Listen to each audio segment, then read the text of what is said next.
दोस्तों, कभी अपने आप से बात करते हुए यह ख्याल आया है कि आप खुद को ही नीचा दिखा रहे हैं, या यह कि आप ऐसा सोच रहे हैं कि यह काम तो मुझसे होगा ही नहीं। जी हाँ, कई बार हम खुद से ही ऐसी बातें कर लेते हैं जो हमें अंदर ही अंदर कमजोर बना देती हैं। जैसे यह काम तो मुझसे होगा ही नहीं, या मैं हमेशा गलतियां ही करता हूं। ये सब बातें अपने आप से नकारात्मक रूप से बात करना है। ये सुनने में भले ही छोटी बात लगे, लेकिन यह अंदर ही अंदर हमें बहुत कुतर है। यह नकारा आत्मचिंतन है और इसका हमारे मन पर बहुत बुरा असर पड़ता है। दोस्तों, यह हम सभी एक यात्रा पर हैं। जन्म लेने के बाद से ही हमारी यह यात्रा प्रारंभ हो जाती है और यह यात्रा हमारी मृत्यु तक चलती है। इस यात्रा में हम ना जाने कितने उतार चढ़ाव देखते हैं, ना जाने ही कितनी बार सुख और दुख भी भोगते हैं। इस यात्रा में पड़ाव होते हैं, परंतु हम में से अधिकांश लोग पहले ही पड़ाव पर फंस कर रह जाते हैं। और पहला पड़ाव है अकेलापन। हम में से अधिकांश लोग अकेलेपन के शिकार हैं। हम में से हर कोई कहीं ना कहीं अपने आप को अकेला महसूस करता है, और इसी अकेलेपन के कारण हम में से अधिकांश लोग अवसाद अर्थात डिप्रेशन में भी चले जाते हैं। जब भी हम किसी मुसीबत में फंस जाते हैं, उस वक्त हमें यह एहसास होता है कि हमारे सिवा यहाँ पर हमारा और कोई नहीं है। और यह एहसास बहुत ही भयानक होता है, क्योंकि हमने तो हमेशा केवल एक ही बात सोची है, और वह यह कि हम अकेले नहीं हैं। हमारे साथ हमारा परिवार है, हमारे मित्र हैं, हमारे सगे संबंधी हैं, जो हर परिस्थिति में हमारा साथ अवश्य देंगे। लेकिन जब कोई विपदा आ पड़ती है, ऐसी कोई परिस्थिति आ पड़ती है और हमें उनका साथ नजर नहीं आता, तो उस वक्त हम भीतर ही भीतर पूरी तरह से टूट जाते हैं और हमें उनकी कमी महसूस होने लगती है। नमस्कार दोस्तों, Bodhi thinks by YouTube channel में आपका दिल से स्वागत है। यहाँ हम साझा करेंगे विचार और ज्ञान जो आपको जीवन में शांति और प्रेरणा प्रदान करेंगे। हमारी यह यात्रा हम सभी को मनोबल से भरने के लिए है, ताकि हम सभी अपने सपनों की पूर्ति की ओर बढ़ सकें। इस चैनल को सब्सक्राइब करना ना भूलें, ताकि आप हमारे साथ जुड़े रहें और हमारी नई वीडियोस का आनंद लें। तो चलिए शुरू करते हैं। बहुत समय पहले की बात है। एक गांव में एक व्यक्ति रहता था जो बहुत धनी व्यक्ति था। उसके पास बहुत संपत्ति थी, उसके पास किसी चीज की कोई कमी नहीं थी। उसके चारों ओर उसके परिवार वाले मित्र, रिश्तेदार, सगे संबंधी सभी सहयोग देते थे, और वह भी उन सभी की हमेशा मदद किया करता था। और वह व्यक्ति हमेशा एक ही बात कहता था कि मैंने भले कुछ कमाया हो ना हो, लेकिन मैंने आप लोगों का साथ कमाया है, और वास्तविकता में यही मेरी पूंजी है, यही मेरी संपत्ति है। वह अपनी दुनिया में बहुत खुश था, सब कुछ बहुत अच्छा चल रहा था। और फिर देखते ही देखते एक दिन व्यापार में ऐसा भी समय आया जब उसे यह निर्णय लेना था कि वह व्यापार में आगे बढ़े या फिर अपने व्यापार को यहीं तक सीमित रख। यदि वह अपने व्यापार को यहीं तक सीमित रखता तो इसमें भी उसे कोई नुकसान नहीं था, लेकिन यदि वह अपने व्यापार को आगे लेकर बढ़ता तो उसे बहुत ज्यादा मुनाफा मिलता। उसने मन ही मन सोचा, यदि मुझे ज्यादा मुनाफा होगा तो मैं और भी लोगों की मदद कर पाऊंगा, मैं और लोगों की सहायता कर पाऊंगा। इसी विचार के साथ उसने अपने सभी सगे संबंधियों से सलाह ली, और सभी ने उसे केवल अपने व्यापार को बढ़ाने के लिए ही कहा। उन सभी की बातों को मानकर उसने यह तय किया कि चलो, आखिर इतने सारे लोग कह रहे हैं तो क्यों ना मैं अपने व्यापार को और उन्नति तक ले जाता हूं, और यदि कुछ गलत हो भी गया तो इतने सारे लोग मेरे साथ हैं, ये लोग बुरे समय पर मेरा साथ अवश्य देंगे। यह सोचकर उस व्यक्ति ने अपने व्यापार को बढ़ाने की हर मुमकिन कोशिश की, बहुत मेहनत की, लेकिन वह अपने व्यापार को बढ़ा ना सका, और इसी कारणवश वह अपने पुराने व्यापार पर भी ध्यान ना दे सका, जिस कारण उसे व्यापार में बहुत बड़ा नुकसान झेलना पड़ा। देखते ही देखते वह पूरी तरह से कर्ज में डूब चुका था, लेकिन अब भी वह बहुत खुश था, वह बहुत शत था। वह यह सोच रहा था कि उसके सगे संबंधी उसका साथ अवश्य देंगे, वह उसे इस कर्ज से जरूर बाहर निकलवा लेंगे। यही सोचकर वह व्यक्ति अपने सभी सगे संबंधी और मित्रों के पास मदद मांगने गया। वह व्यक्ति उन सभी के पास गया जिसकी उसने कभी मदद की थी, लेकिन हर किसी ने उसकी मदद करने से इनकार कर दिया। हर किसी ने कुछ ना कुछ बहाना बनाकर उसे मना कर दिया, और अब इतनी बड़ी भीड़ में उसके माता पिता और उसके भाई बहन के अलावा उसके साथ और कोई खड़ा नहीं था। देखते ही देखते वह व्यक्ति और भी ज्यादा चिंतित रहने लगा।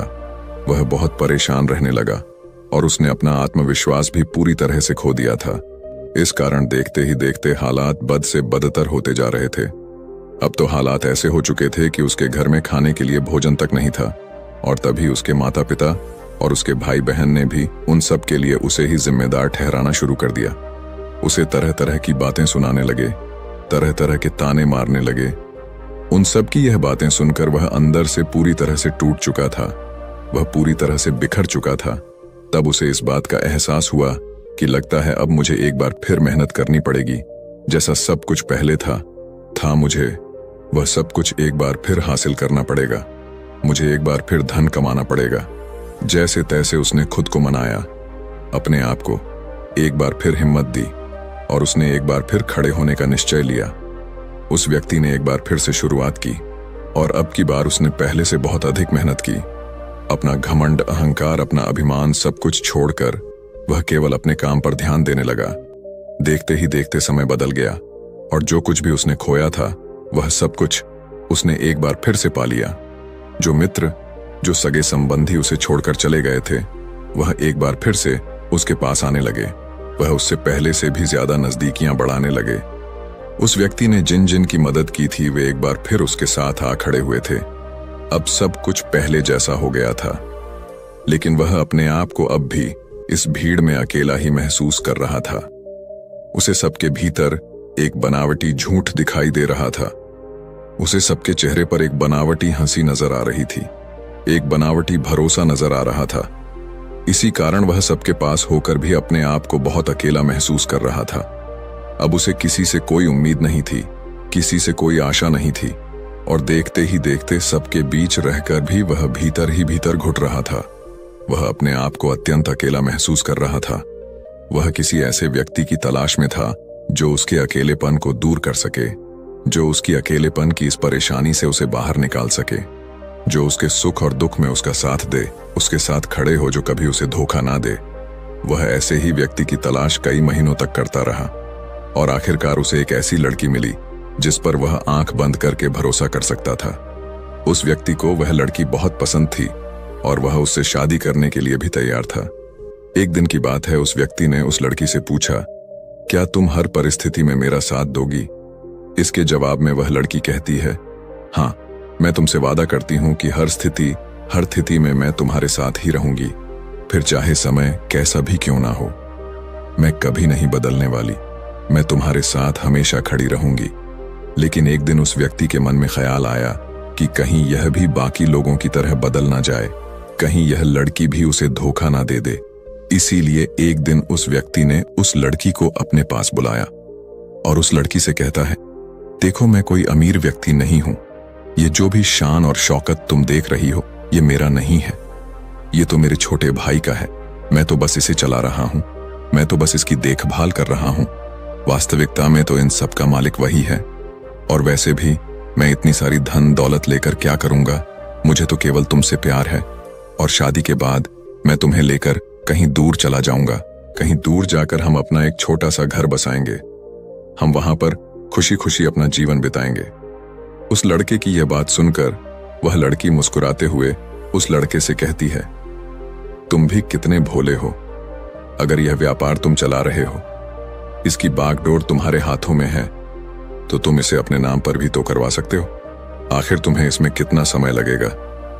जब तुम यह व्यापार अपने नाम करवा लोगे तभी मैं तुमसे शादी करूंगी, वरना मुझसे शादी करने का ख्याल मन में भी मत लाना। यह सुनकर वह व्यक्ति जोर से हंस पड़ा और वहां से चला गया।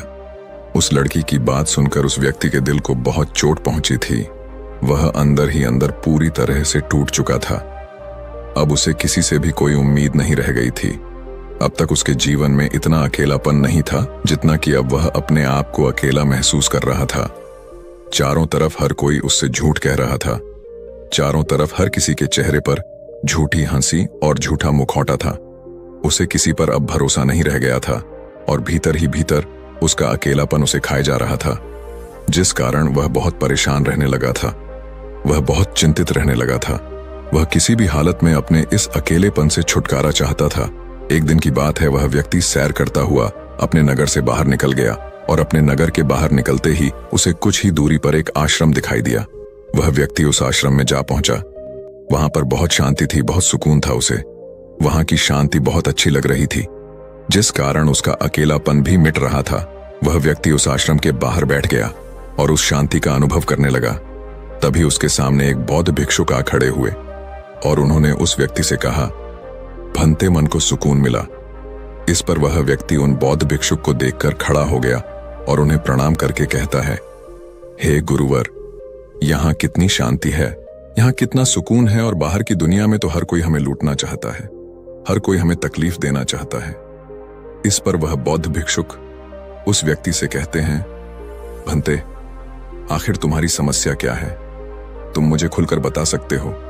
इस पर वह व्यक्ति उन बौद्ध भिक्षुक से कहता है, हे गुरुवर, मैं बहुत अकेला हूं, मेरा यहाँ पर कोई नहीं है। मेरे चारों तरफ घूमने वाला हर एक व्यक्ति केवल मेरी धन दौलत से प्यार करता है, उसे मुझसे कोई मतलब नहीं।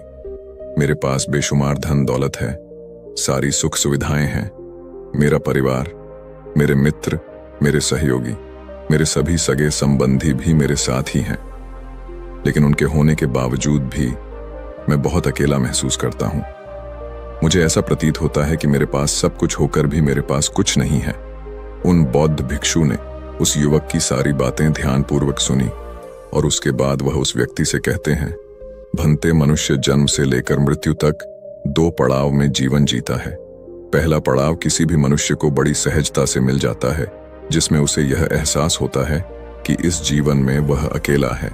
अकेलापन उसे कुछ इस प्रकार से घेर लेता है कि उसे और कुछ नजर नहीं आता। उसे ऐसा लगता है कि सब कुछ उसके पास है, लेकिन फिर भी उसका कुछ नहीं।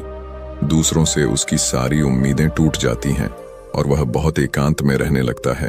वह बहुत चिंतित और परेशान रहने लगता है। इसी अकेलेपन को समाप्त करने के लिए वह जिंदगी भर यहाँ से वहां भटकता है। वह इस संसार में तरह तरह की चीजों को पाना चाहता है, जिससे उसका एकांत मिट सके, परंतु वह यह भूल जाता है कि यह सभी चीजें तो एक ना एक दिन उसके हाथ से छूट ही जाना है। अंत में तो उसे सीफम अकेले ही जाना है, और अधिकांश लोग इसी चक्र में फंसे रह जाते हैं। वह इस अकेलेपन को भरना तो चाहते हैं, पर कभी भर नहीं पाते। तभी वह व्यक्ति उन बौद्ध भिक्षु से कहता है, हे गुरुवर, किंतु यह तो पहला पड़ाव हुआ, और अगर पहले पड़ाव में ही हमारा जीवन समाप्त हो जाता है तो हमारे जीवन में दूसरा पड़ाव कब शुरू होगा? इस पर वह बौद्ध भिक्षु मुस्कुराने लगे और उस युवक से कहते हैं, भंते, हम मनुष्य हैं और हमें अपने जीवन की यात्रा करने के लिए एक निर्धारित समय मिलता है, और हम में से अधिकांश लोग अपने जीवन की यात्रा के लिए जो उन्हें समय मिला है जन्म से मृत्यु तक का, वह उसी पड़ाव में फंस कर रह जाते हैं। वह उससे कभी निकल नहीं पाते। वह अपने जीवन को उस दूसरे पड़ाव तक ले ही नहीं जा पाते, क्योंकि हम अपने जीवन में उस व्यक्ति तक पहुंच ही नहीं पाते जो हमें अपने जीवन की यात्रा में दूसरे पड़ाव पर ले जा सकता है, जो हमारे जीवन से अकेलेपन को समाप्त कर सकता है और अकेलेपन की इस यात्रा का दूसरा पड़ाव है। तभी वह व्यक्ति उन बौद्ध भिक्षु से कहता है, हे गुरुवर, आखिर ऐसा कौन है जिसके जीवन में आने के बाद हमारे जीवन का अकेलापन समाप्त हो जाता है? मुझे तो आज तक कोई ऐसा नहीं मिला। मुझे तो जो लोग भी मिले वे सभी मुझे धोखा देना चाहते हैं। वे सभी मेरी संपत्ति चाहते हैं। हे गुरुवर, कृपया करके मेरा मार्गदर्शन करें। इस पर वह बौद्ध भिक्षु उस युवक से कहते हैं, भंते, वह कोई और नहीं है बल्कि वह तुम खुद ही हो। तुम जिस खुशी को, जिस एकांत को बाहर ढूंढ रहे हो, वह कहीं और नहीं बल्कि तुम्हारे भीतर ही है। क्या तुमने कभी खुद को खोजने का प्रयास किया है? क्या तुमने खुद को कभी जानने का प्रयास किया है? तुम्हारे जीवन का सबसे बड़ा शुभ चिंतक कोई और नहीं बल्कि तुम ही तो हो, चाहे समय कैसा भी क्यों ना हो, चाहे परिस्थितियां कैसी भी क्यों ना हो। तुम ही हो जो हर परिस्थिति में, हर समय में अपने साथ खड़े रहोगे। फिर ऐसे में तुम दूसरों पर भरोसा क्यों करते हो कि किसी भी परिस्थिति या किसी भी समय पर वह तुम्हारा साथ देंगे? जब तुम्हें स्वयं खुद पर भरोसा नहीं, जब तुम खुद को ही नहीं जानते, तो तुम दूसरों पर भरोसा कैसे कर सकते हो? आगे वह बौद्ध भिक्षु उस युवक से कहते हैं, भंते, जिसने खुद को जान लिया, जिसने खुद से प्रेम करना सीख लिया, जिसने खुद पर भरोसा करना सीख लिया, वह जीवन की यात्रा के दूसरे पड़ाव पर पहुंच ही जाता है और उसका अकेलापन भी हमेशा हमेशा के लिए समाप्त हो जाता है और उसे एकांत प्राप्त होता है। अकेलापन एक ऐसी अवस्था है जहां हमें दूसरों की तलाश होती है। हमें ऐसा लगता है कि कोई दूसरा ही हमें इस अवस्था से बाहर निकाल सकता है। वह हमारे मन के भीतर इस कमी को दूर कर सकता है। और वहीं पर दूसरी तरफ एकांत ऐसी अवस्था है जहां पर हम खुद को जान पाते हैं, खुद को समझ पाते हैं, हम अपने साथ होते हैं, हमें खुद पर यकीन होता है और हम अपने साथ होते हैं। बाकी कोई और हमारे साथ नहीं होता। दुनिया की इस भीड़ में होते हुए भी वह एकांत ही होता है। ऐसा व्यक्ति इस दुनिया में किए गए किसी भी कार्य से विचलित नहीं होता और ना ही उसे कभी कोई धोखा दे पाता है और ना ही कभी कोई उसका लाभ उठा पाता है। और ऐसा इसलिए हो पाता है क्योंकि वह अपने साथ है, उसे केवल खुद पर यकीन है और वह खुद पर ही भरोसा करता है और वह एकांत में है, इसलिए उसकी समझ के दायरे भी बढ़ते चले जाते हैं और तब वह अपने जीवन की असली यात्रा पर आगे बढ़ चलता है, जहां वह खुद को जानता है, खुद को पहचानता है और अपनी काबिलियत को अच्छी तरह से निखार पाता है। उन बौद्ध भिक्षु के मुख से यह सारी बातें सुनकर वह व्यक्ति उन बौद्ध भिक्षु से कहता है, हे गुरुवर, आप सत्य कहते हैं। मैंने कभी अपने आप के बारे में सोचा ही नहीं। मैंने कभी भी अपने आप पर ध्यान दिया ही नहीं। जब सभी लोग मुझसे मुंह मोड़ रहे थे, सभी लोग मेरा साथ छोड़ रहे थे, तब भी मैंने अपने ऊपर ध्यान नहीं दिया। हां, यह बात और है कि उस वक्त मैं अपने साथ ही था, लेकिन मैंने अपने ऊपर ध्यान नहीं दिया। मैंने हर बार खुद को खड़ा किया है। मेरे हर गम में मैं रोया था और अपनी हर खुशी पर मैं ही हंसा था। जीवन के बुरे दौर में, बुरी परिस्थितियों में मैंने ही खुद को संभाला था। हे गुरुवर, मैं खुद के इतना नजदीक था, लेकिन फिर भी मैं अपने आप पर कभी ध्यान नहीं दे पाया और अपने जीवन काल में केवल उन लोगों के पीछे भागता रहा, उन लोगों को ढूंढता रहा जिस पर मैं भरोसा कर सकूं, जिनके कारण मेरे जीवन का अकेलापन दूर हो सके। लेकिन अब मेरे ऊपर जो अकेलेपन का बोझ था वह हट चुका है और अब मैं आगे की यात्रा करना चाहता हूं, अर्थात मैं अपने एकांत में जाना चाहता हूं, जहां मेरे साथ केवल मैं ही रहूं और किसी के लिए कोई जगह ना हो। इतना कहकर उस व्यक्ति ने उन बौद्ध भिक्षु को प्रणाम किया और वापस अपने घर लौट गया। दोस्तों, हमारा जीवन भी अकेलेपन से भरा हुआ है। किसी को किसी चीज की कमी है तो किसी के पास सब कुछ होते हुए भी वह अकेला है और इस अकेलेपन का कारण हमेशा दूसरे ही होते हैं। जीवन में यह अकेलापन आना जरूरी होता है क्योंकि इसके आए बिना हम एकांत की महत्वता को नहीं समझ पाएंगे और ना ही उसे पाने की ओर आगे बढ़ पाएंगे, जहां हमें किसी से कोई उम्मीद नहीं होती। हम केवल हमारे साथ होते हैं, हम अपने साथ हमेशा खुश रहते हैं। इतनी बड़ी भीड़ में केवल कुछ ही लोग होते हैं जो एकांत में रह पाते हैं, जो खुद को जान पाते हैं, खुद को पहचान पाते हैं और वह अपने जीवन में परिवर्तन भी ला पाते हैं। वह अपने जीवन में जो चाहते हैं वह कर सकते हैं। वह इस भीड़ पर भी राज कर सकते हैं और वह चाहे तो इस भीड़ को जहां चाहे वहां ले जा सकते हैं। जो व्यक्ति एकांत में रहता है उसके विचार बहुत ही शक्तिशाली होते हैं। यह आसानी से कभी किसी की बात पर भरोसा नहीं करते और ना ही कभी किसी की बात से प्रभावित होते हैं। लेकिन एकांत का अर्थ यह भी नहीं कि आप यह संसार छोड़कर, अपना घर बार छोड़कर कहीं पर चले जाएं। इसका अर्थ तो यह होता है कि आप इस भीड़ में रहकर, इस संसार में रहकर भी आप इस भीड़ का हिस्सा ना बने और ना ही संसार का हिस्सा बने। हाँ, संसार के सारे कार्य करते हुए भी आप अपने साथ रहे, अपने आप खुश रहे, अपने दुख में रोए, अपनी खुशी में हंसे और खुद पर भरोसा करें। दोस्तों, आज के इस वीडियो से आपने क्या सीखा वह मुझे आप कमेंट में जरूर बताइएगा और इसी के साथ में उम्मीद है कि आपको आज की यह वीडियो जरूर पसंद आई होगी। तो इस वीडियो को लाइक और अपने दोस्तों के साथ शेयर भी जरूर कीजिएगा और हमें ऐसे ही सपोर्ट करने के लिए चैनल को सब्सक्राइब और घंटी बटन को जरूर दबा दीजिएगा। तो चलिए फिर मिलते हैं ऐसी एक और वीडियो में। तब तक के लिए अपना ख्याल रखें। धन्यवाद और नमो बुद्धाय।